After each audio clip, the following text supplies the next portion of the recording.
ক্ষমতায় আসার পর প্রধানমন্ত্রী তারেক রহমানের এই প্রথম চীন সফর, এই সফর ঘিরে কিন্তু দুই দেশের মধ্যেই ইতিবাচক বিভিন্ন রকম প্রত্যাশা দেখা দিয়েছে।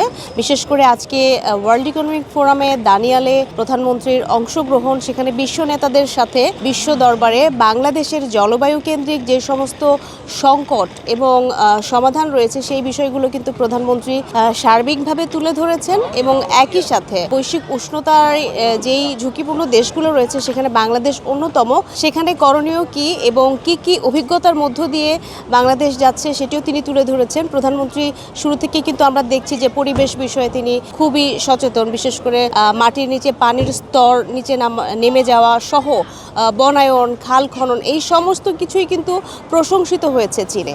একই সাথে যদি বলি 3 দিনকার এই সফরে এখানে যারা কর্পোরেট ব্যবসায়িক প্রতিষ্ঠানগুলো রয়েছে তাদের সঙ্গে প্রধানমন্ত্রীর বৈঠক হওয়ার কথা রয়েছে। এবারকার চীন সফরে প্রধানমন্ত্রী চীনের কাছে অর্থনৈতিক সহযোগিতা এবং বিনিয়োগ নিয়ে কিন্তু বেশ কয়েকটি বৈঠকের কথা রয়েছে। বিশেষ করে চীনের প্রধানমন্ত্রী শি জিনপিং এর সঙ্গে যে দ্বিপাক্ষিক বৈঠকটি হবে সেটি কিন্তু খুবই গুরুত্বপূর্ণ এবং চীনা সরকারের আমন্ত্রণেই যেহেতু তিনি এসেছেন, চট্টগ্রামের মিরসরাইতে একটি চীনা অর্থনৈতিক অঞ্চল প্রতিষ্ঠার কাজ এগিয়ে নেওয়া এই সফরের প্রধান লক্ষ্য বলে আমরা জানতে পেরেছি। এবং বিনিয়োগ এবং ঋণ, অবকাঠামো এবং বিভিন্ন উন্নয়ন প্রকল্পের জন্য ঢাকা বেইজিংয়ের কাছে প্রায় 6 বিলিয়ন মার্কিন ডলারের তহবিল সহযোগিতা চাইবে বলে আমাদের কাছে তথ্য আছে। সফর চলাকালীন 3টি চুক্তি এবং 12টি সমঝোতা স্মারক স্বাক্ষরের সম্ভাবনা রয়েছে। এছাড়া কর্পোরেট মিটিংয়ের কথা যেহেতু বলছিলাম যে প্রধানমন্ত্রী চেরি, হোন্ডা এবং চায়না টেক্সের মতো বহুজাতিক চীনা কোম্পানি প্রতিনিধিদের সাথে বৈঠক করবেন এবং কৌশলগত সম্পর্কের ক্ষেত্রে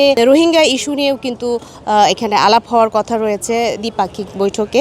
এবং রোহিঙ্গা প্রত্যাবাসন ইস্যুতে এখান থেকে ইতিবাচক কোনো সাড়া পাওয়া যেতে পারে বা গতি আসতে পারে, নতুন মাত্রা যোগ হতে পারে। বিশেষ করে মিয়ানমার থেকে বাস্তুচ্যুত যে রোহিঙ্গারা, তাদের নিরাপদ এবং স্থায়ী প্রত্যাবাসনের জন্য চীনের কাছে কূটনৈতিক সমর্থন আশা করছে বাংলাদেশ। আগামী 2 দিন কিন্তু ব্যস্ততায় কাটবে প্রধানমন্ত্রী। মোটামুটি এই ছিল সবশেষ তথ্য আমার কাছ থেকে চীনের বেইজিং থেকে।